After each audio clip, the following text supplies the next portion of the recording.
you always get what you want, invariably. Even though you may think that it's entirely opposed to your wishes. But if it's your karma, everything that happens to you, put in another way, everything that comes to you is a return to you of what goes out of you. Yes, obviously, that's absurd. If you confine the definition of yourself to your voluntary, conscious behavior.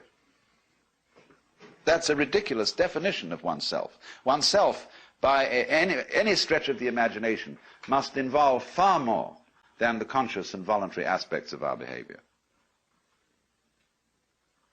And if we see that it involves intimately and inescapably the behavior of what we call the other, the not-self, the environment, and see that these two are moving together like the two sides of the snake when it swims, then you get a very curious feeling. You have to be careful of it if you've got a Western background. Because, and this is what happens to a lot of people who play around with psychedelic chemicals,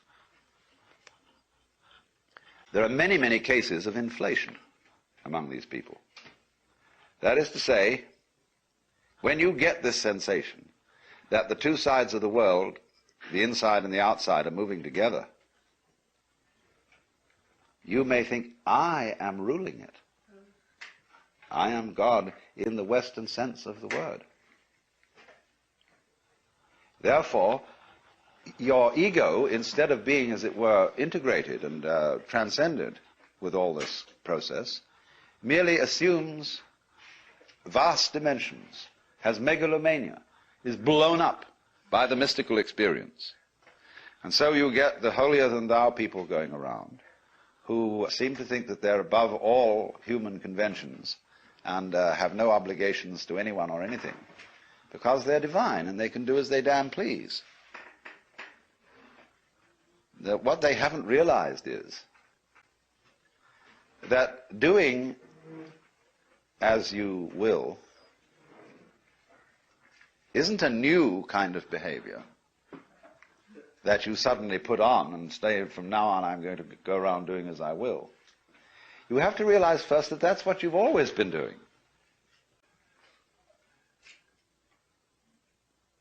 And you could look at this from a very simple point of view. It's not a complete point of view. But you can say, well, now what about the people who did good and who did the things that they didn't want to do? You know, everybody's mother said to us, darling, sometimes we have to do things we don't like. Well, what about that? Well, you can always say, the kid obeyed the mother and did the thing that it didn't like because that was the better part of wisdom. In other words, if it hadn't done that, something worse would have happened. And we choose the lesser of two evils. And when you find yourself in a situation where you have to choose the lesser of two evils, then you say, I want out of here. And you take the easiest way. You take the line of least resistance. So that's your doing. Now, you can pursue that more profoundly when you stop thinking about human behavior as something that responds to the compulsion of an environment. And you can get out of that when you see the behavior of the environment as an essential aspect of you. So it isn't, as it were, the environment starting something, which you are therefore compelled to follow. It's the whole system moving together. So then, you get in the state of liberated or mystical consciousness, you very often feel that a hill is lifting you up as you walk up it. The ground seems to heave beneath your feet, and up you go. And you get this strange feeling of lightness, of effortlessness. Walking on air, never a care, you know. This wonderful sense that there are no obstructions anywhere. There's nothing, as it were, banging you and making you do that. It all flows together. And that's a very common sense. That's, you are actually, in that state of consciousness, you are perceiving the goings-on, the Tao, the course of nature, in the way it's happening. But in the ordinary way, you've been conditioned to resist it, to fight it, and to use those sensations of resistance to create a sensory basis for what you describe as the ego. The ego in practice is a sense of strain. When you are aware of I, you are aware of a basic discomfort, which is located basically between the eyes, somewhere in here, a sort of tightness. Also, it's in other centers too. It's in the solar plexus, and there are various physical centers, in other words, where this constant tension or resistance against it is going on.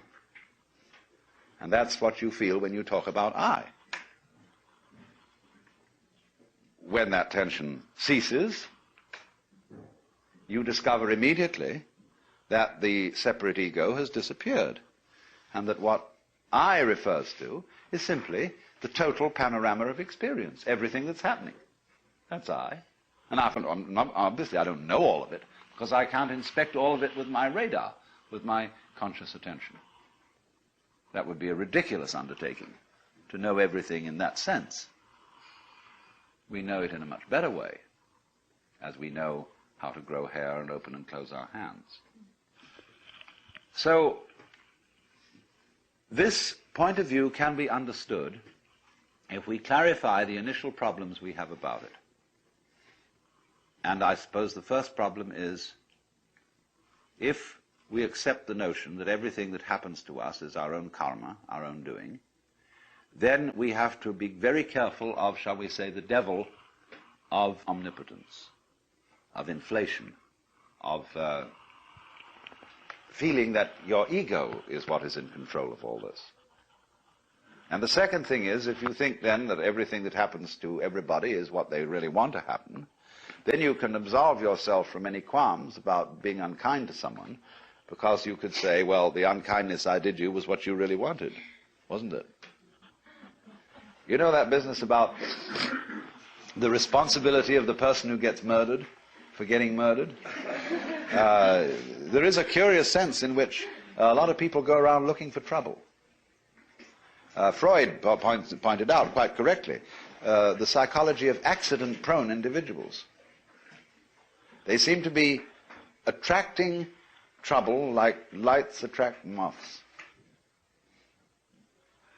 And we're all doing that, but we manage to remain unconscious of it, so that we can praise and blame and play the game which says, that's not my fault, that's your fault.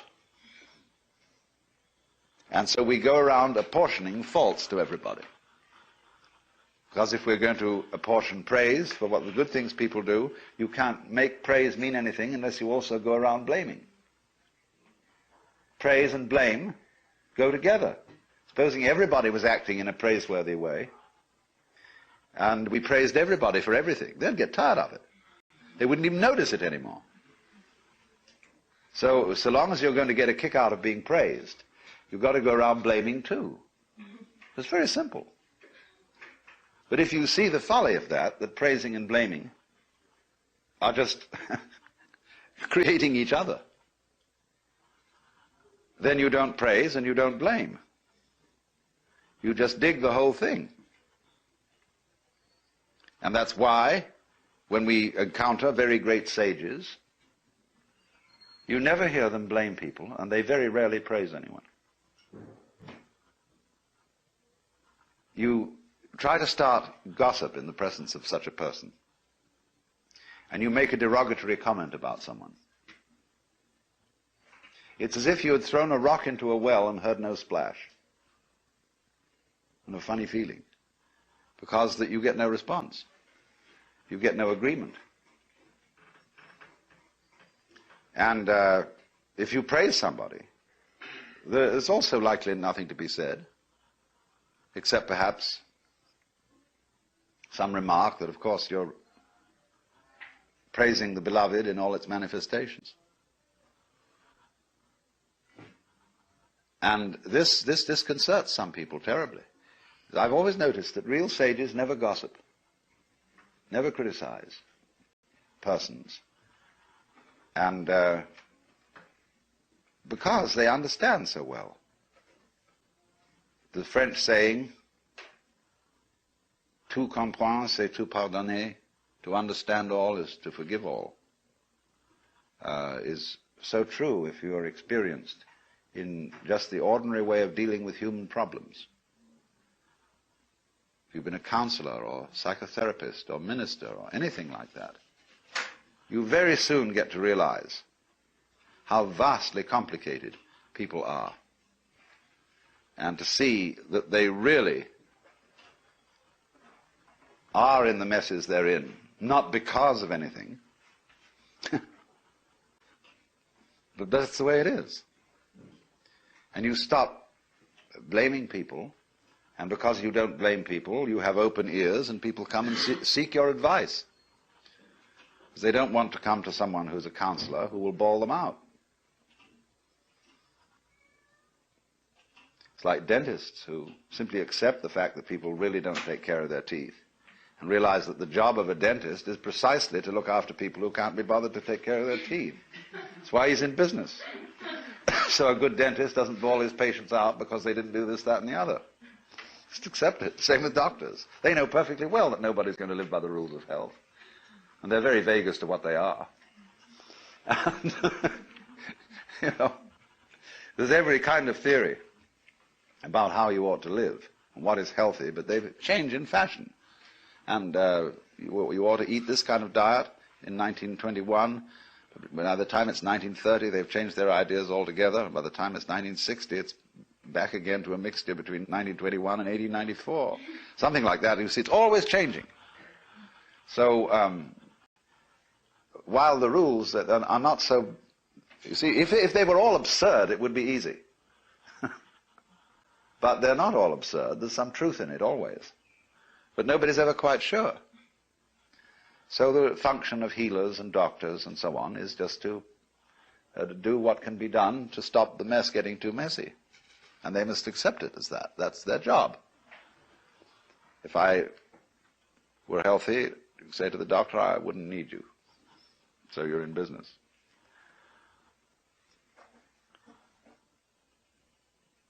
Now, what about it then? We have difficulty in seeing this mutuality of our relationship to the rest of the world because it's contrary to common sense, contrary to the way we've been brought up. And therefore we have what I would call an initial intellectual block to understanding it, quite apart from any emotional blocks or anything of that kind. But obviously, we must overcome that intellectual block if we're going to go any further and actually realize and feel this way of life's working in this relationship between what you do and what happens to you.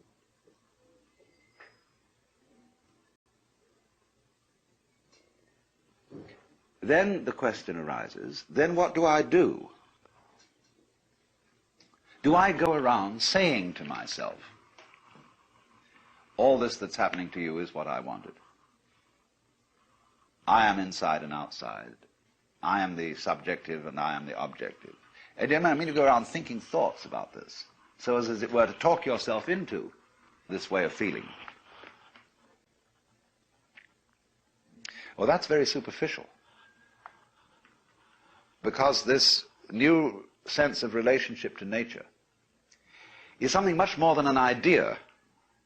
See, ecologists and physicists have the idea that this is so, but they mostly in their private life and in their ordinary human behavior are just like other people who don't feel it and who feel themselves in a Newtonian billiards game, even though they've gone on to quantum mechanics.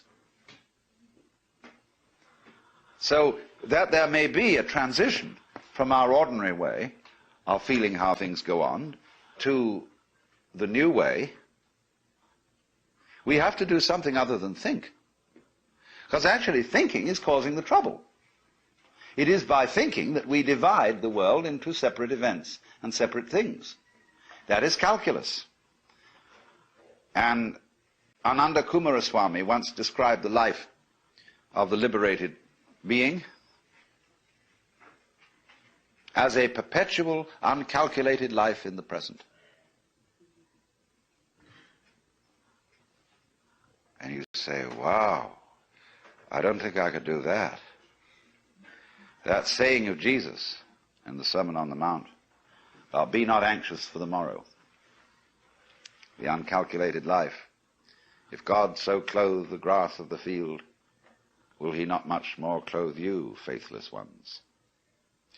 And I've never met a preacher yet who would really take that up. They all say, well, of course, that's too hard a saying for most of us. It's not practical. Everybody has to take thought for the morrow and calculate. Well,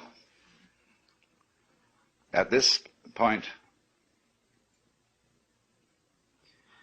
people can go in two directions. There's one class of people who will say, all right, let's live the uncalculated life. Let's not make any plans. And before you know where they are, they're living in a filthy pad and scrounging around and living on petty thievery and so on. This is the usual thing. This is got into it the wrong way. The first thing to do is, just as I said,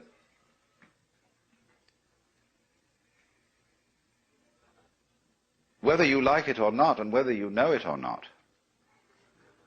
the relationship between you and the environment is always one that is harmonious. So in the same way, you are always living the uncalculated life. And you have to find out, first of all, that you're always doing it. And that what you call your calculations, and the things you did, were funny little rationalizations. In other words,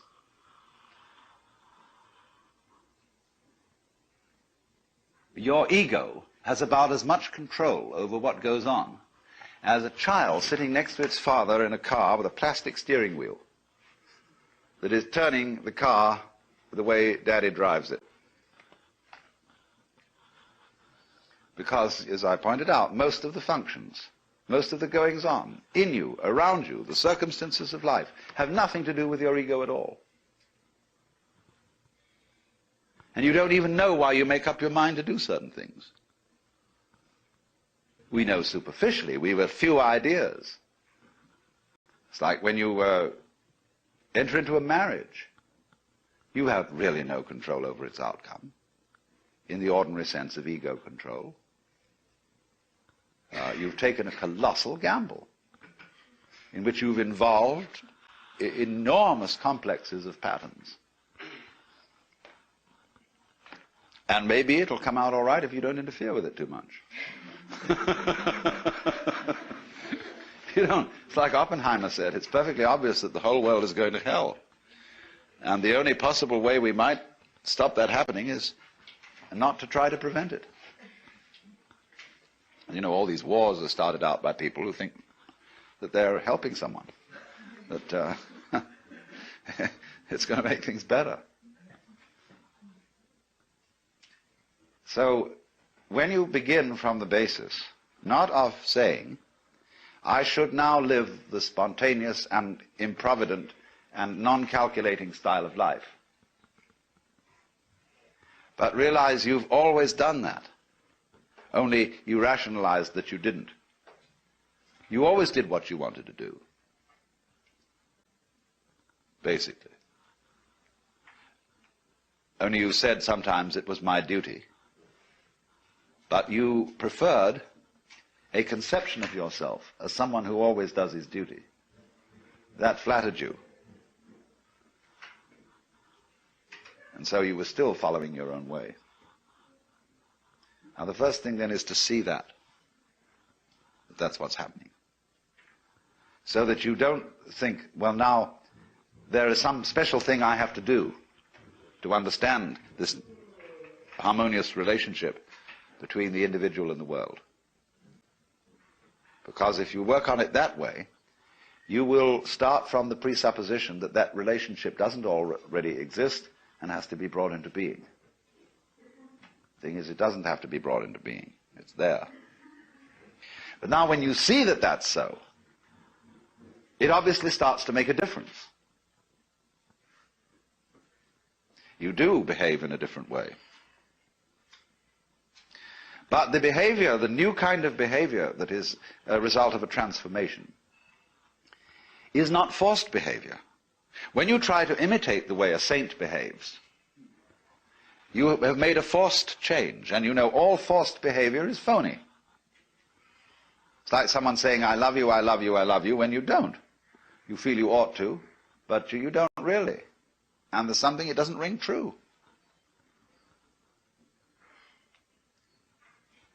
Well, think of the poor Lord listening to all the prayers of all those people saying, I love you, Jesus. And he knows they don't.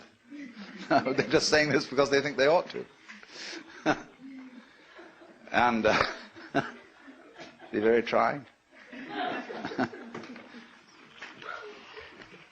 So, whenever you do a thing like that, you see, you make a forced change. Now, if the change is to happen in the same way that a seed at proper season breaks open and sends up a shoot, see, it comes from the whole force of life itself. Now, when you see that without your having to do anything, see, you are living the uncalculated life, and you're only pretending you're calculating it and arranging it, then, as it were, you will have a grasp of the total situation. And you can allow it to produce changes in action, which are not forced. So this is why there is always a trend in every kind of spiritual doctrine which says something about grace, divine grace. There must come about something in you, a change, which you can't produce. And if you try to produce it, you will be a victim of spiritual pride. But on the other hand, all teachers are universally saying, you've got to make an effort. There's some discipline. There is something you must do. Well, that's the only way to get it across to people. That you, as a separate effort maker, are a myth, are a phantasm. Because if you really try to control your mind and only think the thoughts that you think are good thoughts to think, you will find that you're going round in a circle. Krishnamurti is awfully good at pointing this out. When people ask him, how do you meditate? He says, why do you want to meditate? Why are you concentrating? Why are you saying prayers? Why do you think you should believe in God? And it always comes up because I'm just a son of a bitch. I mean, I'm out for my own good, and this seems to be the way. So he says, you see, you don't have any genuine love at all. It's all fake. And so you have to find, first of all, where the genuine love is. Now, you love you, don't you? That's genuine. We won't argue about that. But then, when you start from this, I gave a talk some time ago to the Air Force. Their camp, or lab where they make weapons, do all the research. And they got a bunch of us there who were ministers and philosophers, and they had the nerve to ask us what was our basis for moral behavior, personal moral behavior. Well, I said, my basis for moral behavior is pure selfishness. And I'm talking, after all, to realistic people here, and I don't think we need to be sentimental and beat about the bush. After all, you're all warriors and fighters and so on, and you know how rough things are. So I'm going to say to you frankly, I'm out for me. But of course, I don't do it in a tactless way. I don't go around and hit people over the head and say, give me this, give me that. I'm much more subtle. I say, the good manners and please and how nice you all are and so on, and finally people feel massaged psychologically into a state where they'll give. But then I said after that there's some things that bother me. The first one is, if I love me, what do I want? And furthermore, who am I? Because if I'm going to be realistic about getting what I want, I've got to be pretty sure what it is that's me and what is the state of desire in me. If I am desire, see, if I am a center of desire, what's it all for? Well, I think of all the things I want. Well, it so turns out that none of them are me. When I say I want dinner, that doesn't mean I'm going to eat me up.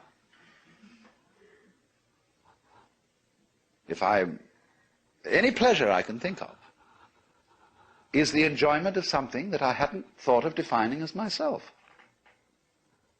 Because I like my sensations, I like what happens to my body when I take a fine wine and down it. But then what's the difference between my body and the wine? If I say I like the wine, I also mean I like me and the wine together, the mixture. But then I don't eat you or a friend or a lover in the same way as I drink wine. I live in association and like this. But then I'm loving things that aren't formally supposed to be me.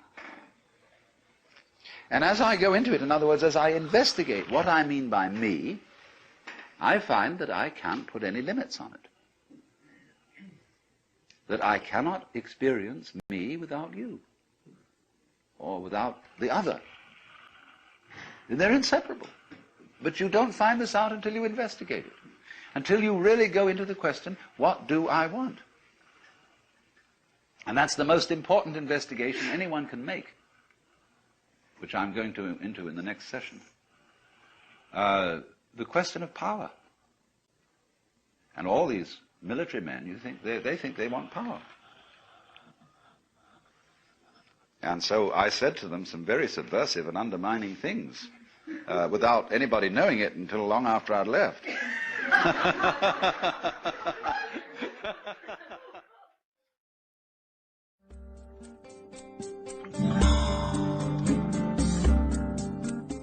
This concludes session 1 of Do You Do? About it, that I said to her, you know, you scare me, because I think you're the kind of person who will push the button in order to get rid of the other people who were going to push it first. And she told me that I had no love for my future generations, no responsibility for my children, and I was a phony Swami who believed in retreating from facts. But I maintain my position. Robert Oppenheimer, a little while before he died, said that it's perfectly obvious that the whole world is going to hell. The only possible chance that it might not is that we do not attempt to prevent it from doing so. Because you see, all the troubles going on in the world now are being supervised by people with very good intentions.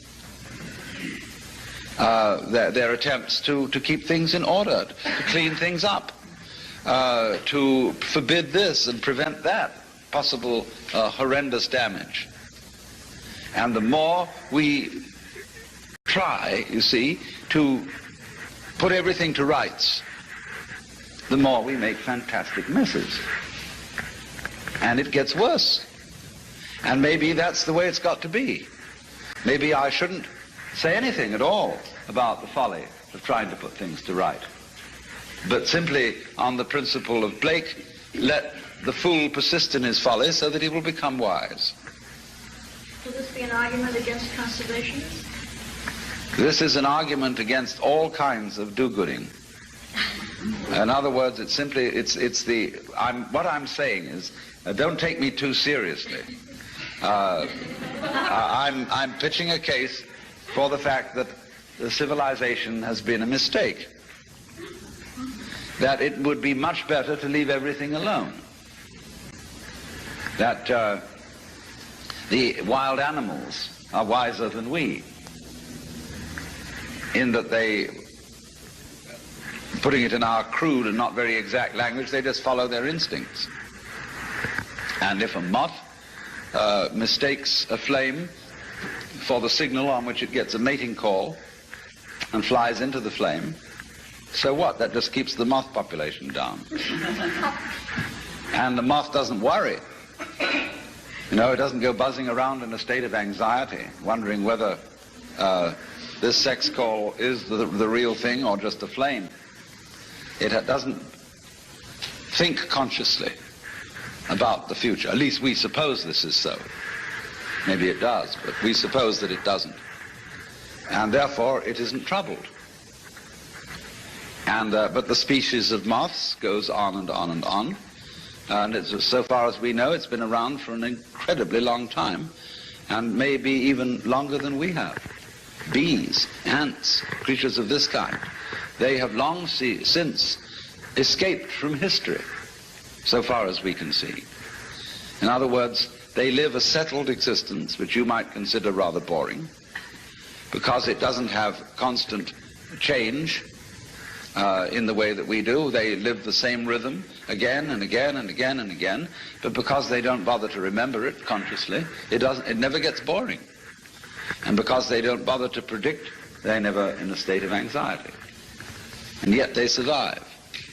Now we, who look before and after, as Emerson says, and predict, and are always concerned whether this generation is going to be better or worse than the one that came before, we are tormented. And we just don't realize, because of this tremendous preoccupation with time, we don't realize how beautiful we are, in spite of ourselves. Because you see, the conscious radar is a troubleshooter. It's always on the watch out for variations in the environment which may bring about disaster. And so consciousness is, from one day's end to another, entirely preoccupied with time and with planning and with what has been and with what will be. And since troubleshooting is its function, we then get the general feeling that man is born to trouble. And we ignore in this preoccupation with conscious attention how marvelously we get on. How, for most of the time, our physical organs are in a fantastically harmonious relationship. How our body relates by all sorts of unconscious responses to the physical environment.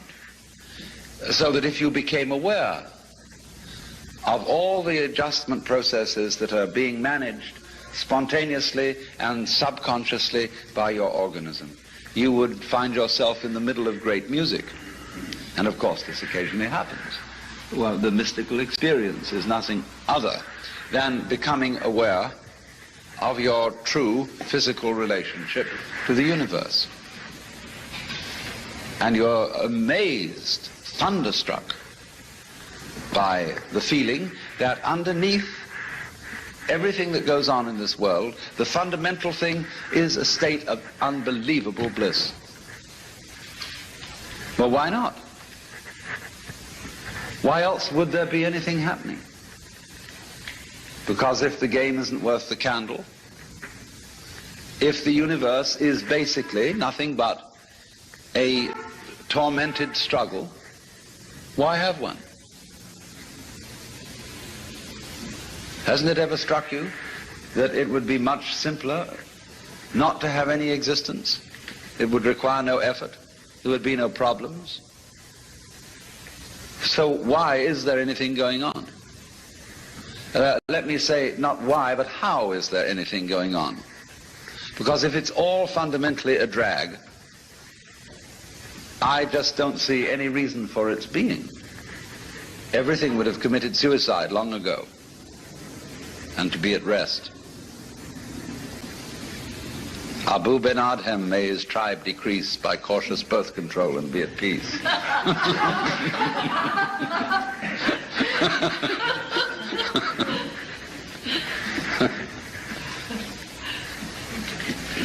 So we might work on this possibility then, that civilization is a mistake, and that we've taken completely the wrong track and should have left things to nature, as it were. And of course this is the same problem that is brought up in the book of Genesis. Actually, the fall of man in Genesis is his venture into technology. Because in the Bible, the Hebrew words for the knowledge of good and evil are connected with techniques. What is technically expeditious and what is not. Words connected with actually metallurgy. And to be as God, you see, when you eat of the fruit of the tree of knowledge and you become as God, means you think you're going to control your own life. And God says, okay, baby, you wanted to be God, you try it. But the trouble with you is you've got a one-track mind. And therefore you can't be God. To be God, you have to have a infinitely many-tracked mind, which is, of course, what your brain has, you see. The brain is infinitely many-tracked, but consciousness is not, it's one-tracked. As we say, you can only think of one thing at a time. And you cannot take charge of the universe with that kind of a consciousness, because there's too much of it. As I explained before, too many variables.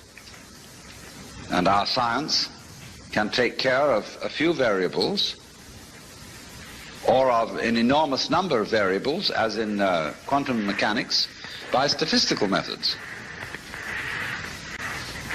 As we can use statistical methods to predict that most people will live to be 65 years old, at least, but we cannot say of any given individual whether he will live to 65 or not. That's what we wanted to know. But the problem is that the variables on each individual are too complicated. And we have not yet, you see, developed a science which can deal with, say, 50, 100, or 500 variable systems.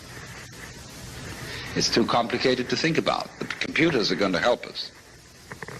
But as yet, we're either on the low number or the extremely high number. And these are outside the range of the problems with which we're really concerned. That's why, for example, a lot of people have taken to using the I Ching, the Book of Changes. Because if you're tossing a coin to make your decisions, and everybody does fundamentally make their decision by tossing coins, it's better to have a 64-sided coin than a two-sided coin. The I Ching gives you 64 possibilities of approach to any given decision instead of just two. Yes or no. It's based on yes or no, because it's based on the yang and the yin. But in the same way that computers, digital computers, use a number system which consists only of the figures 0 and 1, out of which you can construct any number. And this was invented by Leibniz, who got it from the Book of Changes. It's amazing how this book is somehow always with us. But this then is a way of helping your own multivariable brain arrive at decisions, cooperating with your own mind. Because then again, after you've tossed your 64-sided coin, the oracle that you read that explains each particular hexagram in the Book of Changes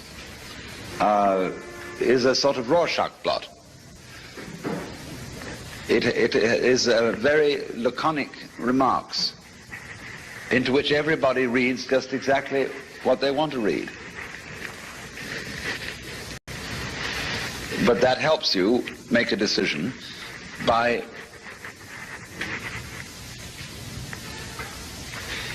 the fact that you don't really have to accept responsibility for it. See, then you can say, it told me. I consulted the oracle. Same way when you go to a guru. You say, my guru is very wise and he has instructed me to do this, that, and the other. But it was you who decided on this guru. How did you know he was a good one?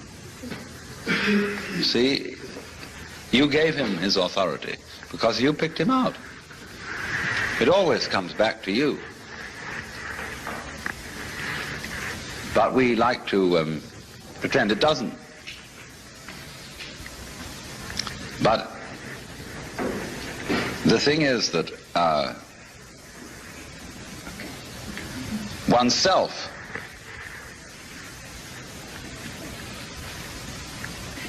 is certainly not the stream of consciousness. Oneself is everything that goes on underneath that, and of which the stream of consciousness is a mere, well, it has about the same relation to oneself as the bookkeeping does to a business. And if you're selling grocery, there's very little resemblance between your books and what you move over your shelves and counters. There's just a record of it. And that's what our consciousness keeps. Now, supposing then we work with the argument that we've made an awful mistake in bringing out civilization.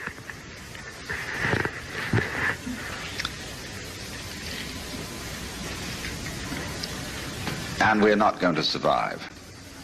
Now, there are various things that can be said about this. Just as I made the joke that all stars used to be planets, one could say, well, is it such a good thing to survive? You know T.S. Eliot's Wasteland, where it says, this is the way the world ends, not with a bang but a whimper. But some people would rather end with a bang than a whimper. Some people are stingy, and they like to burn up their fire very gradually, conserving the fuel, and just keep enough heat going so that they get a long time. Other people prefer a kind of a potlatch situation, where they have a huge whiz-bang fire that goes out in a hurry. Now, who is right? Do you want to be a tortoise? You know, the tortoise that lives for hundreds of years, but drags itself around all the time, very slow, solemn. Or would you rather be some little hummingbird? Yeah, hummingbird, that's the thing. See, that dances and lives at a terrific pace. See? Well, you can't say one is right and the other's wrong. And so there may be nothing wrong with the idea of a world, a civilization, a culture that lives at a terrific increasing pace of change and then explodes. That may be perfectly okay. My point is that if we could reconcile ourselves to the notion that that is perfectly okay, then we would be less inclined to push that button. It's the anxiety. If you cannot stand anxiety, and if you cannot simply be content for issues to be undecided, you are liable to push the button because you say, let's get it over with.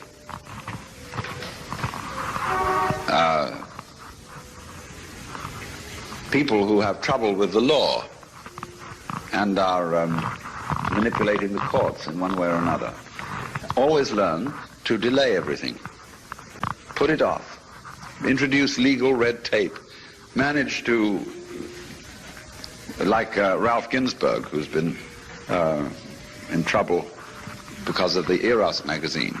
He's got a very smart attorney who simply, although the case has gone to the Supreme Court, he's simply mumbling away and putting up all sorts of things so that he keeps Ralph out of jail.